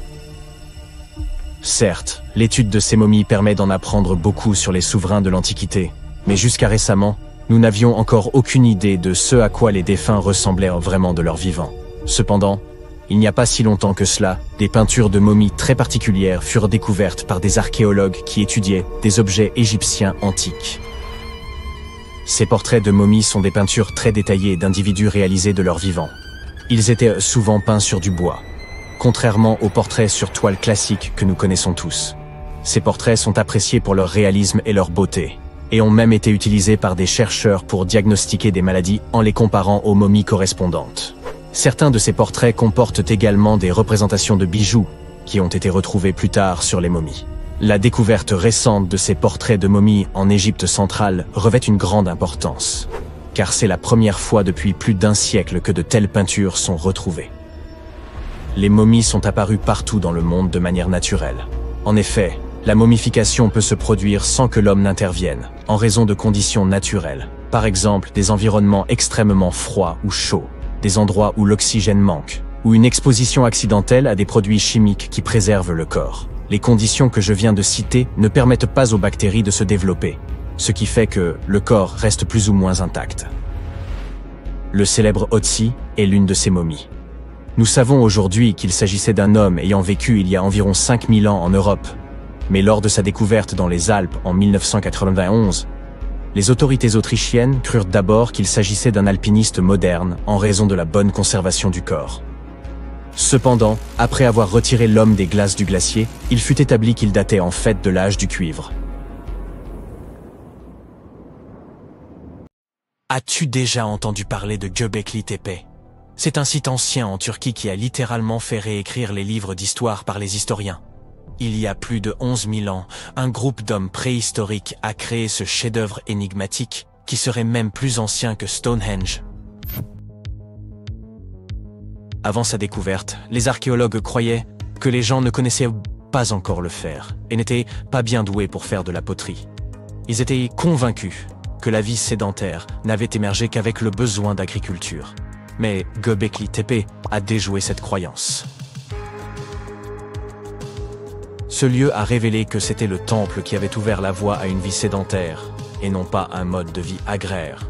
Jusqu'à cette découverte, les chercheurs pensaient que c'était l'agriculture qui avait été le catalyseur de la vie sédentaire. Voici le professeur Schmidt, l'homme dont les découvertes ont bouleversé cette théorie. Il a réussi à prouver que des communautés de chasseurs-cueilleurs avaient posé les toutes premières fondations de ce mode de vie. Retour dans les années 60, d'autres archéologues ont visité la région, mais ils ont totalement manqué le coche. En arpentant la région, ils sont tombés sur une colline, où étaient dispersées quelques dalles de calcaire, et en ont conclu qu'il s'agissait simplement d'un ancien cimetière datant du Moyen-Âge. Ils étaient à loin de se douter qu'il y avait tant à découvrir. En 1994, Schmidt s'est lancé dans sa propre enquête sur les sites préhistoriques de la région. Et surprise, il a immédiatement réalisé qu'il avait découvert quelque chose d'extraordinairement unique. Contrairement aux plateaux plats et stériles voisins, Göbekli Tepe présentait un sommet doucement arrondi, s'élevant à 15 mètres au-dessus du paysage environnant. De façon plutôt comique, la traduction du nom de cet endroit est « la colline Ventru ». Schmidt était sûr que seuls des humains auraient pu créer une chose pareille. Ces morceaux de calcaire brisés qui étaient pris à tort pour des pierres tombales se sont avérés être bien plus passionnants. C'était comme tomber sur un trésor caché. Les fragments ont pris un tout nouveau sens, et Schmidt, avec son équipe, se sont apprêtés à plonger dans les secrets cachés sous la surface. À leur grande surprise, ils n'ont trouvé aucune trace d'habitation. Pas de foyer pour cuisiner, pas de maison, et aucun de ces adorables bibelots d'argile communément trouvés dans des sites voisins du même âge. Cependant, ils ont découvert que ces peuples anciens employaient déjà des outils, comme des marteaux en pierre. Schmidt et son équipe ont donc réfléchi ensemble et se sont livrés à une estimation audacieuse de l'âge des structures en pierre de Göbekli Tepe. Leur estimation a été confirmée par quelques datations au carbone effectuées sur place. L'aspect si ancien de ce lieu commençait enfin à avoir du sens. C'était comme un puzzle qui s'assemblait lentement. On pourrait penser qu'à l'époque, les gens n'avaient pas d'outils dédiés à la création de quelque chose d'aussi impressionnant que Göbekli Tepe. C'est faux. Il s'avère que ces hommes préhistoriques utilisaient des outils en silex au lieu de burin en métal sophistiqué. Ils étaient également doués pour tailler le calcaire plus doux et créer des piliers sur place. Ensuite, ils charriaient les piliers sur une courte distance jusqu'au sommet et les plaçaient verticalement. Une fois que les anneaux de pierre étaient terminés, on les couvrait de couches de terre. Avec le temps, on ajoutait de nouveaux anneaux, et voilà.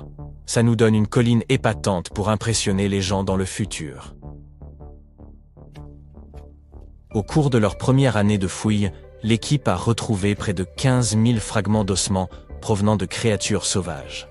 Les autochtones n'avaient pas d'animaux domestiques et ne cultivaient pas leur propre nourriture. Ils chassaient des bêtes sauvages pour leur repas.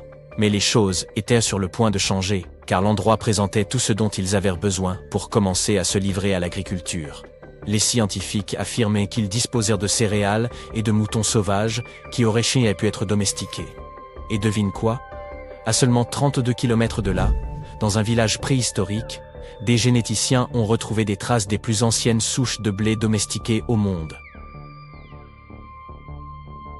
Ces découvertes sensationnelles ont complètement changé notre vision de la civilisation. Dans le passé, les experts pensaient que les gens devaient d'abord apprendre à cultiver, puis s'installer dans un endroit avant de pouvoir y construire des temples et développer une société complexe. Mais devine quoi? Les recherches de Schmitt bouleversent cette notion. Il affirme que l'effort incroyable consacré à la construction de ces structures étonnantes a en réalité préparé le terrain en vue du développement de sociétés avancées. Cela signifie que ces changements sociétaux et culturels sont survenus avant l'agriculture. Schmitt entretient cette hypothèse fascinante à propos de Göbekli Tepe. Il pense qu'il aurait pu s'agir d'un lieu de sépulture spécial où les gens laissèrent leurs proches. Et voici le plus beau, le site funéraire était orné de statues élégantes et de symboles représentant des divinités de l'autre monde. L'idée que Göbekli Tepe aurait pu servir de site sacré ajoute une autre couche de complexité à notre histoire.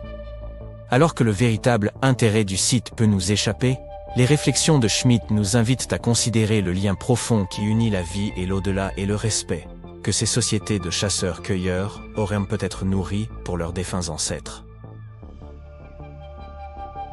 Maintenant, évoquons les stars du spectacle.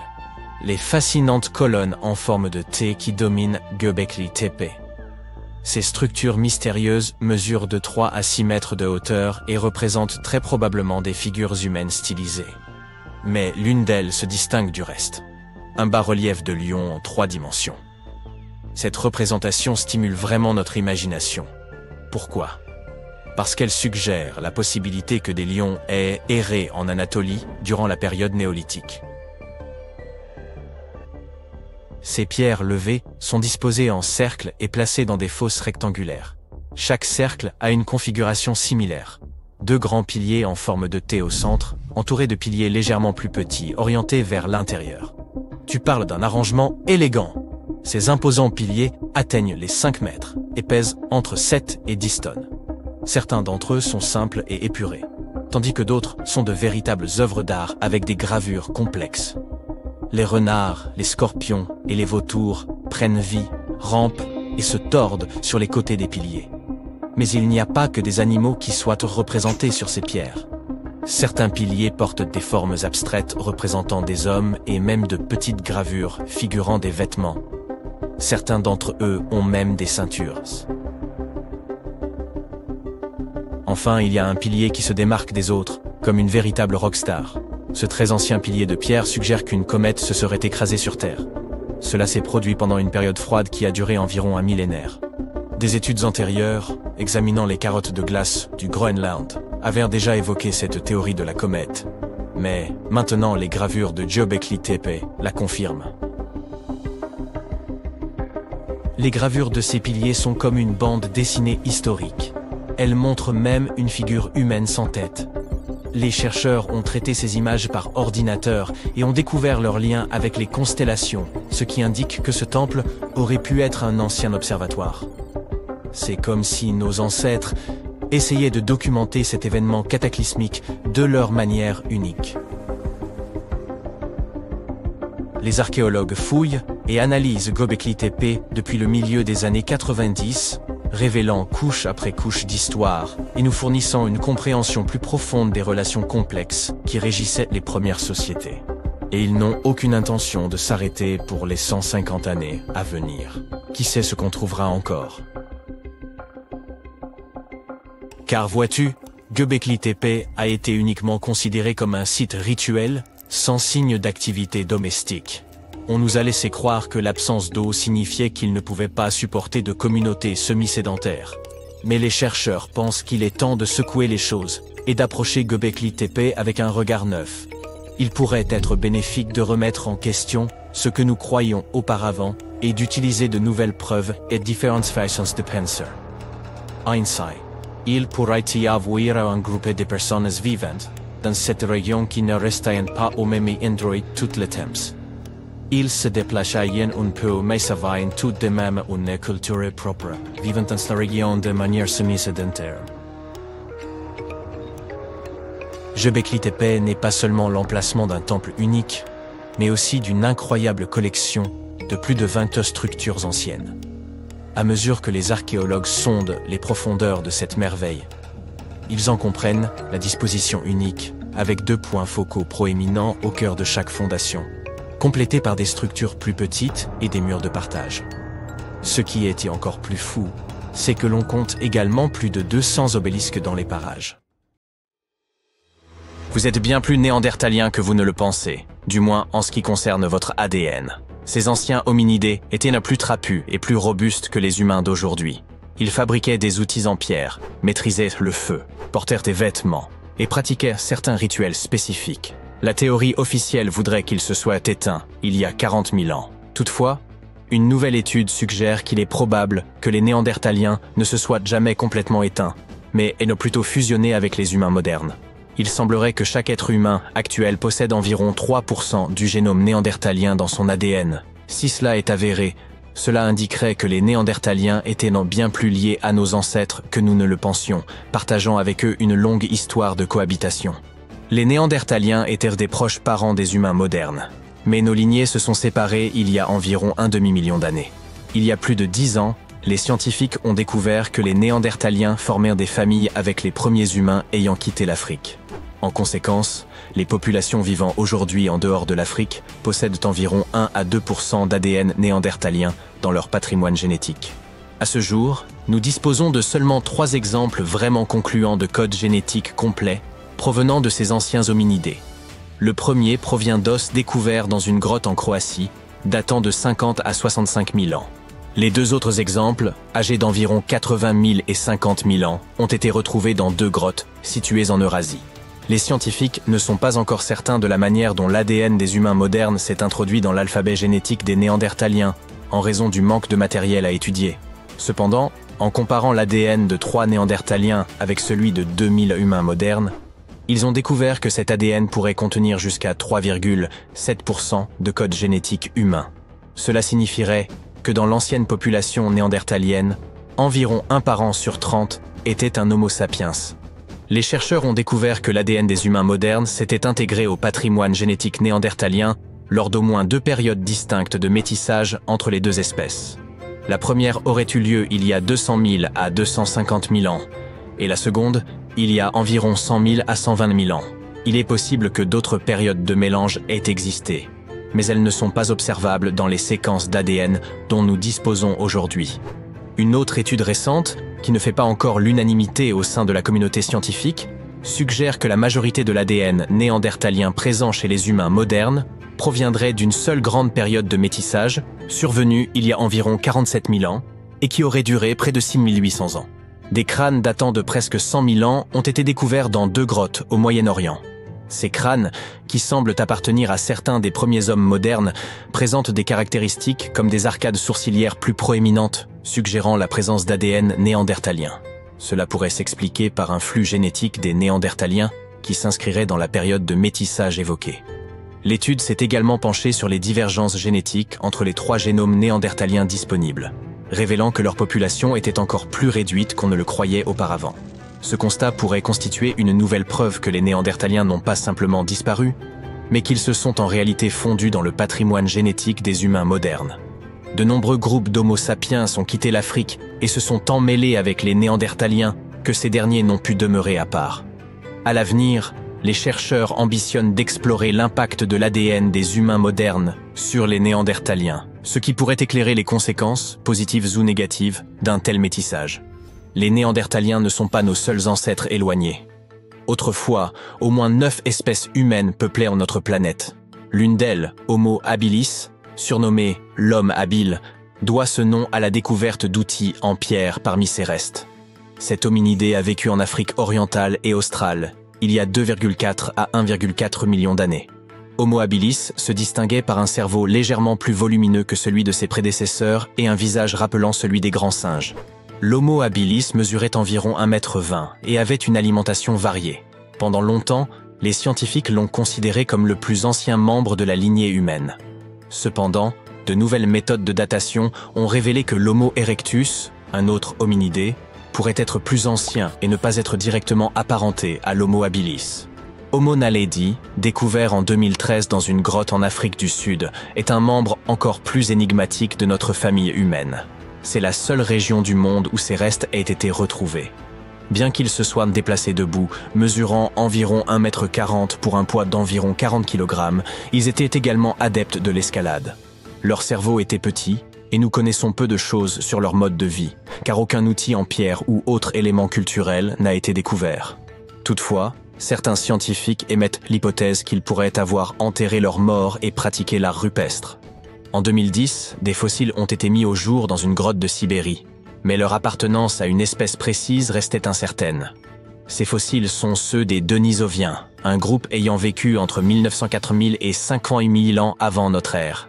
Bien que peu de fossiles de Denisoviens aient été découverts, les analyses ADN ont révélé qu'ils étaient étroitement liés aux Néandertaliens et aux humains modernes. Ils ont même formé des familles avec les premiers humains, notamment en Asie du Sud-Est.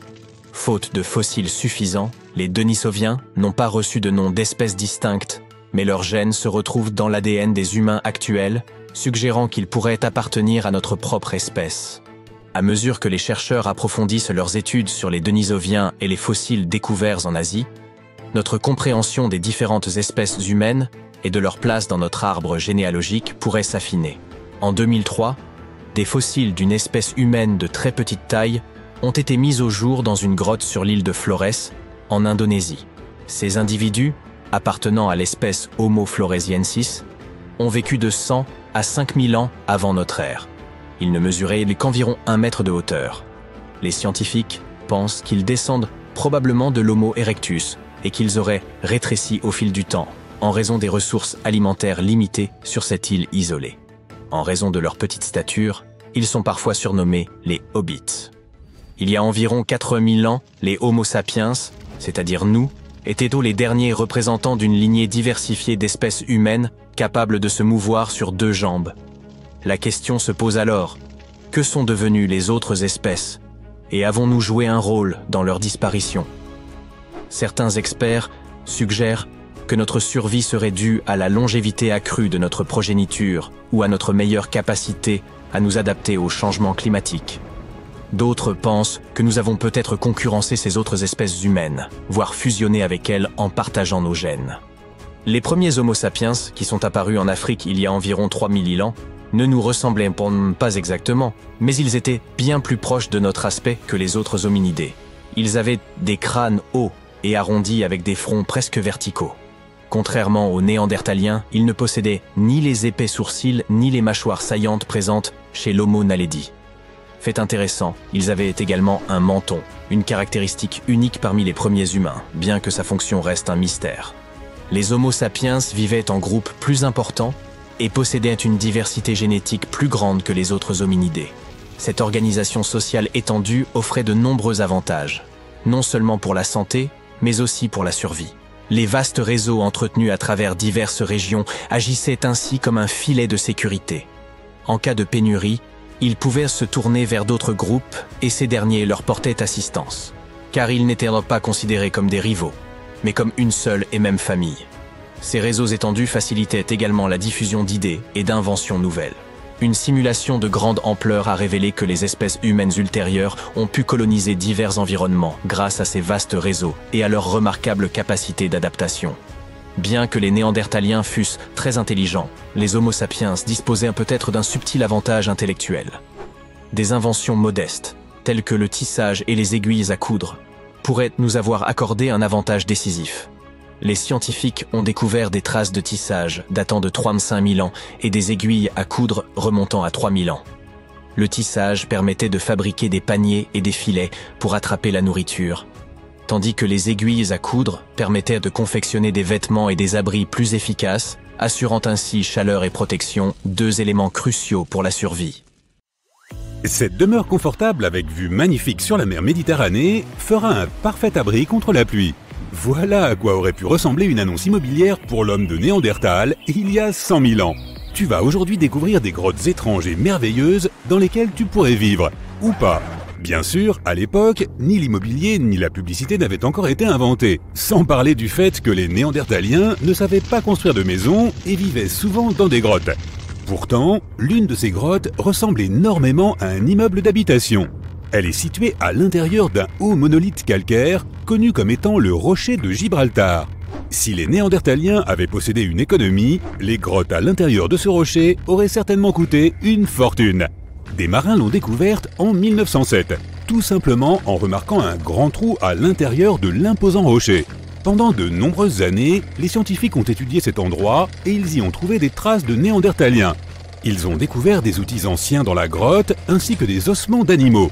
Mais le plus cool, c'est qu'ils ont trouvé pas moins de 4 grottes à l'intérieur du rocher. C'était comme un petit complexe résidentiel. Les Néandertaliens vivaient aux côtés de leurs voisins et s'entraidaient pour la chasse et la pêche. Ils décoraient leur demeure de plumes et dessinaient des formes abstraites sur les murs. Imagine-toi que ces anciens hominidés passaient leur temps dans ces grottes il y a 100 000 ans.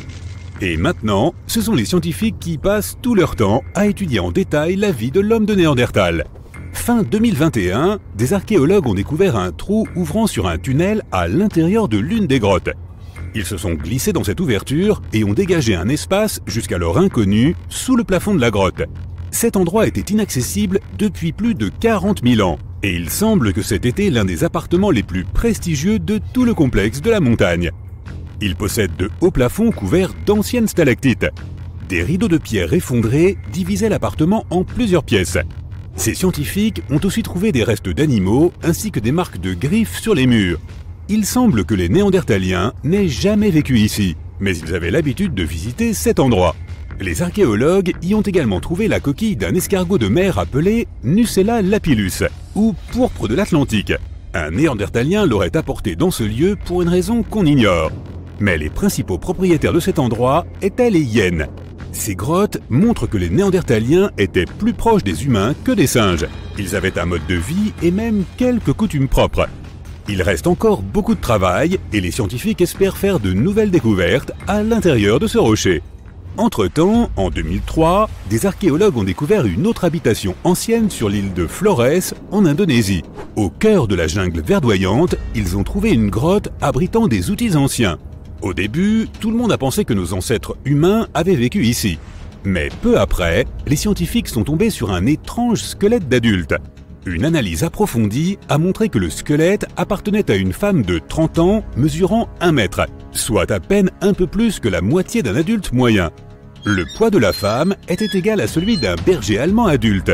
Le squelette n'appartenait ni aux Néandertaliens ni aux Australopithèques. Il s'agissait d'une nouvelle espèce inconnue que les scientifiques ont baptisée Homo floresiensis et surnommée le Hobbit. Il y avait aussi des restes d'animaux anciens encore jamais vus dans la grotte. Il y avait un éléphant de la taille d'une vache, de grandes cigognes et des rats géants. Les archéologues ont découvert que les hobbits n'étaient pas les propriétaires de cet endroit. Les principaux habitants étaient des rats gros comme des chats. Ils se battaient peut-être comme les hobbits d'ailleurs. Des analyses ont démontré que l'Homo floresiensis n'était pas notre ancêtre direct. Il fait partie d'une branche distincte de l'évolution. Le squelette des hobbits ressemble davantage à celui d'un singe qu'à celui d'un humain moderne. En 2009, dans la jungle luxuriante du Vietnam, des archéologues ont découvert la grotte Hang Son Doong, la plus vaste du monde. Si tu entres dans cette grotte et que tu cries, tu entendras ton écho pendant longtemps. À certains endroits, la hauteur de cette grotte atteint la moitié de la hauteur de l'Empire State Building. Et sa superficie totale est plus grande qu'un pâté de maison du centre de New York. Hang Son Doong est l'une des 3 grottes de la jungle vietnamienne. De nombreux labyrinthes relient ces grottes. À l'intérieur, tu peux trouver des plantes et des arbres uniques qui vivent complètement coupés du monde extérieur. C'est une véritable jungle souterraine. À certains endroits, on trouve des plafonds effondrés qui laissent entrer la lumière du soleil. En plus de la flore peu commune, tu y verras de très anciennes stalactites. Certains dépôts de calcaire ont plus de 450 millions d'années. Ils étaient là avant même l'apparition des dinosaures. Il y a aussi de nombreuses rivières dans la grotte. L'eau de pluie qui tombe par les trous des plafonds les a formées au cours des siècles. Ces ruisseaux rapides ressemblent aux toboggans d'un parc aquatique. Ils conduisent à des labyrinthes souterrains que personne n'a encore vus. Les scientifiques n'ont étudié qu'une petite partie de toutes ces grottes.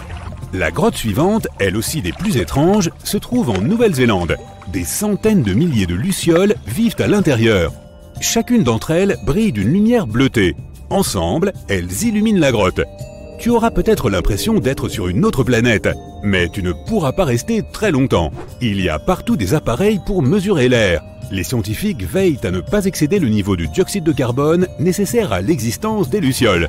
Ces insectes sont très sensibles à l'environnement. S'il y a trop de monde dans la grotte, ou si les gens restent trop longtemps, le personnel du parc leur demandera de quitter les lieux. C'est comme si tu volais l'oxygène des lucioles.